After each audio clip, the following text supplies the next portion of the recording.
بسم اللہ الرحمن الرحیم۔ محترم ناظرین اکرام، آج میں اپنے شعبے کے حوالے سے بات کروں گا، منشیات کا استعمال اور ان کی علامات اور اس سے بچا کیسے جا سکتا ہے۔ پیرنٹس یا لواحقین جو ہیں کون سی علامات ہیں جو دیکھیں بچے میں یا بڑوں میں، تو اس کو فالو کریں، دیکھیں کہ کہیں وہ کسی نشے میں مبتلا تو نہیں ہو گیا ہے۔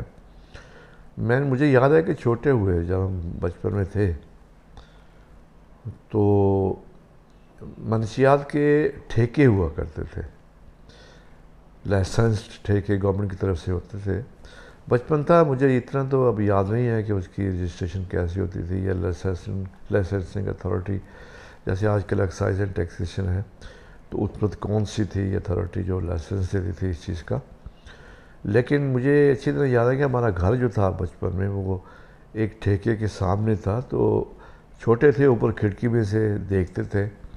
تو وہاں سے لوگ جو ہے نا وہ منشیات، یعنی جس کو آپ خاص طور پہ افیون، یہ چرس وغیرہ اور شراب اور کچھ ایسی چیزیں، مجھے اس وقت نام نہیں ہے، اس قسم کی چیزیں وہاں پہ آتی تھی۔ لیکن جب میں ڈاکٹر ہی تھا، یہ 89 کی بات ہے، میرا خیال ہے یہ 79 کی بات ہے، جب کہ ایران میں ریولوشن آیا اور پھر اس کے بعد یہ رشیا کی مداخلت ہوئی افغانستان میں، تو جتنے راستے تھے جو کہ یہ سفر کرنے والے زمینی راستے تھے، اس پہ ذرا ان حالات کی وجہ سے پابندی لگی، لوگوں کی آنا جانا مشکل ہو گیا، تو ایک بائی ایئر جو ہے ہوائی راستہ وہ رہ گیا تھا۔ تو جب یہ زمینی راستے بند ہوئے اور بائی ایئر جو ہے نا اس وقت منشیات کی اسمگلنگ کرنا یہ تقریباً ناممکنات میں سے آتا تھا۔ جب یہ بند ہوئی، یہ جو آپ کو میں نے حالات بتائے، تو وہ جو یہ منشیات بنتی تھی ناردرن ہمارے اپر ایریز میں بہت زیادہ، اور جو افغانستان کے اس ایریز میں بنتی تھی وہ انفلٹریٹ ہوئی اور ہمارے اندر ملک کی طرف جو ہے نا وہ کنٹریز کی طرف سے، یہ ساؤتھ ایشین کے کنٹریز جو ہیں ان میں یہ انفلٹریٹ ہوئی، یہاں پہ یہ ہو گئی، تو جو ان کی ملنے کی قیمت تھی وہ بھی، جب ظاہر ہے کہ وہ زیادہ چیز آئے تو اس کی قیمت بھی اس حساب سے کم ہو جاتی ہے، تو یہ کم پیسے میں ملنا شروع ہوئی اور لوگوں نے ہیرون جو ہے ڈائی ایسیٹائل مارفین، اس کا استعمال بہت زیادہ شروع ہوا۔ میں نے اس کو دیکھا 82-83 میں جب میں ڈاکٹر بنا، تو یہ وہاں اس وقت منشیات کی یہ مریض جو ہے ہیرون کے اور افیون کے کم ہوتے تھے، ہیرون بہت زیادہ بڑھی، تو وہ اس سے ہمارے پاس جو ڈپارٹمنٹ میں ہے drug abuse treatment and rehab centre جو تھا، اس میں اور سیکیٹری کا یہ مشترکہ جو ہے نا ایک منصوبہ تھا، اور اس وقت یو این پاکستان ماڈل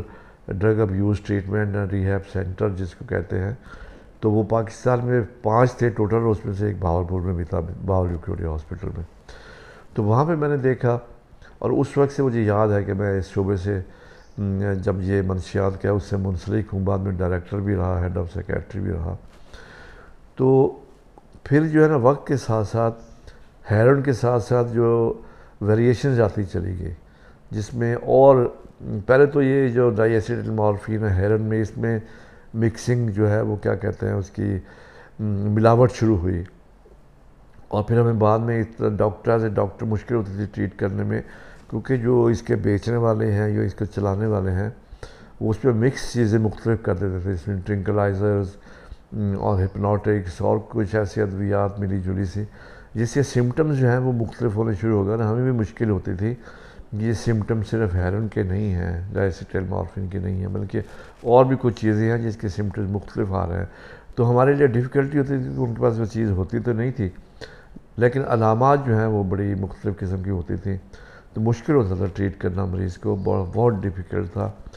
اور راتوں میں جب ہم جاگتے تھے تو راتوں میں نیند نہیں آتی تھی، تو انہوں نے ہمیں بائٹ کر لینا، کاٹ لینا، ہمیں ہمارے پیچھے بھاگ پڑنا، اور ایگزبٹ کرنا اپنے آپ کو، کپڑے شپڑے اتر جانے اور یہ وہ بڑے قسم کے ہم نے تماشے دیکھے اس وقت، یہ منشیات کے جو استعمال کرتے ہیں، اور بڑے معتبر گھر اور عام گھر بھی جو ہے ان کی اولاد جو ہے اس میں مبتلا ہوئی، اور گھروں کے گھر جو ہے نا وہ اجڑ گئے، تباہ ہو گئے، والدین جو ہے نا اسی صدمے سے زندگی کے بازی ہار گئے۔ زندگی موت تو اللہ کے ہاتھ میں ہے، لیکن سٹریس کی وجہ سے انہیں جو پرابلمز ہیں بہت بڑے ہیں، اور وہ زندگی سے اپنی زندگی بازی ہار گئے۔ تو اب جو ہے میں دیکھتا ہوں اتنے عرصے کے بعد اب منشیات کی مختلف اقسام آ چکی ہیں، جس میں یہ جو کرسٹل وغیرہ ہے، آئس، اور پھر یہ اور کچھ کوکین کا استعمال، یہ آپ اندازہ کریں میری سوچ سے بھی یہ باہر چیز ہو گئی جب یہ چھوٹے شہروں میں، بہاولپور پھر بھی کچھ بڑا شہر ہے، پہلے یہ ہوتا تھا عام طور پہ کراچی، لاہور، اسلام آباد وغیرہ بڑے شہروں میں، وہاں پہ میں نے دیکھتا تھا مریض، لیکن اب تو یہ بہاولپور تو اب پھر بھی بڑا شہر ہے، یہ چھوٹے شہر کہہ لیں کہ آپ، جی سما سٹھا ہو گیا، خانگاہ شریف ہو گئی آپ کی، لیاقت پور، اس کے بلکہ پیریفری میں، اور ادھر آپ جائیں بہاول نگر سائڈ پہ، تو اس میں جو چھوٹے چھوٹے شہر آتے ہیں تو ان سے ان کے مریض کرسٹل کے، کوکین کے اور ان چیزوں کے بہت زیادہ آنا شروع ہو گئے ہیں۔ تو اس سے جو ہے نا وہ لوگوں گھروں کے جو اخراجات ہیں بچوں کے، اور یونیورسٹیز کالجز جاتے ہیں، مصیبت یہ ہے، یہ بلکہ ایک چیز ایسی ہے کہ ہم اسکولوں تک تو والدین جو ہے نا بچوں کو فالو کرتے ہیں، پوچھتے ہیں ٹیچر سے، لیکن جب بچہ کالج یا یونیورسٹی میں جاتا ہے تو ہم سمجھتے ہیں کہ وہ انڈیپینڈنٹ ہو گیا ہے، اور اس کو فالو کرنے، اس کو دیکھنے کی، وہاں جانے کی، ٹیچر سے بات کرنے کی ضرورت نہیں ہے، بلکہ یہ عمر ایسی ہوتی ہے کہ یہاں پہ زیادہ بچوں کو اب بار فالو کرنا پڑتا ہے، کیونکہ وہ جسمانی طور پہ بالغ ہو جاتا ہے، اور ذہنی طور پہ ابھی اس کا میچورٹی نہیں آتی، تو وہ جلدی ہی اس گندگی کی طرف چل نکلتے ہیں، اور پھر جو یہ مافیا ہے وہ ان کے پیچھے لگا رہتا ہے، ان کو کہ منشیات شروع کی جائیں۔ تو عام طور پہ جو منشیات کے جو مریض ہوتے ہیں،